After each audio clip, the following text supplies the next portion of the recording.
দর্শক আসসালামু আলাইকুম। আজকে আমি আছি সোনামুখী বাজার।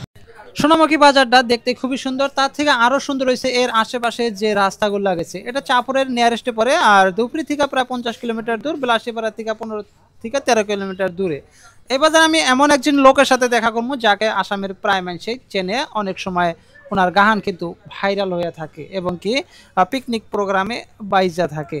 তার নাম হয়েছে আব্দুল জব্বার। আপনারা হয়তো অনেকেই জানেন যে আব্দুল জব্বার এবং গুলশানা আপুর অনেক গান ভাইরাল হয়ে থাকে। তে আসুন সরাসরি আজকে ওনার স্টুডিওতে ভিজিট করে আপনাকে দেখামো কেমন ধরনের কি গান রেকর্ড করে আর কেমন ব্যাকগ্রাউন্ডের সামনে ওনারা ভিডিও রেকর্ডিং করে। আসুন সরাসরি ভিতরে।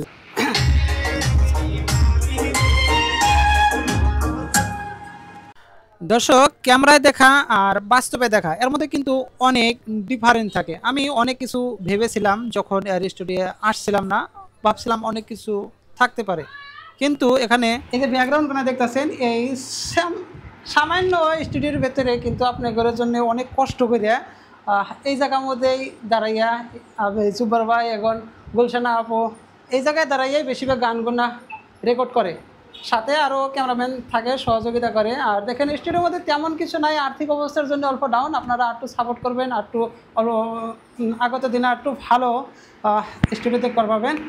এই যে আরও একটা গান তৈরি হইতেছে, এই গানটা কবে আসবো? গানটা এটা গান ঈদের পরে আসবো। ঈদের পরে? ঈদের গান অলরেডি ছাড়ছেন নাকি? না, ঈদের গান এবার ছাড়ি নাই। ঈদের গান হয়তো এরকম বানানোর মানে সময় হলো না।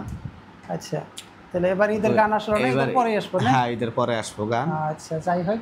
আর যারা হয়তো গান আপনার এই জায়গায় যায় যদি বানানোর চেষ্টা করে, অনেকের মানে মন্তব্য যাচ্ছে আপনার মিউজিক গুলো বলে খুব ভালো হয় আর কি।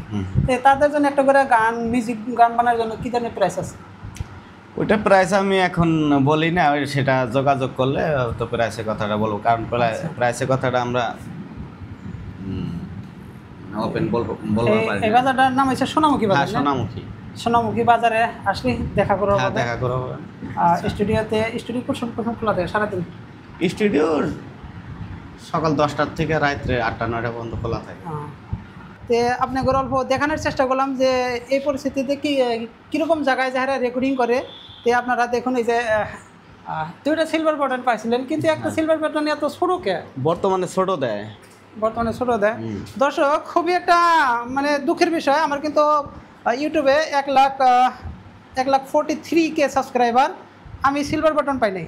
এর মধ্যে অনেক গাইডলাইন আছে, আমি একসময় একটা বিস্তারিত ভিডিও বানায় আপনাদেরকে জানাবো, সতর্ক করলাম যে আমি কী কারণে সিলভার বাটনটা পাই নাই এবং পামু কিনা সে বিষয়ে একটা পরবর্তী ভিডিও বানাবো। তো আজকে তেমন কিছু বলার নাই। গানের মাঝে মাঝে ফেসবুকের মধ্যে উনি লাইভে এসে এনার মন্তব্য বললেই থাকে। তো এই ছিল জুবাইর ভাইয়ের সাথে দেখা করার স্টুডিওর একটা ভিডিও। আশা করি যদি ভালো লাগে লাইক দিবেন। আসসালামু আলাইকুম। আসছি নতুন একটা ভিডিও নিয়ে।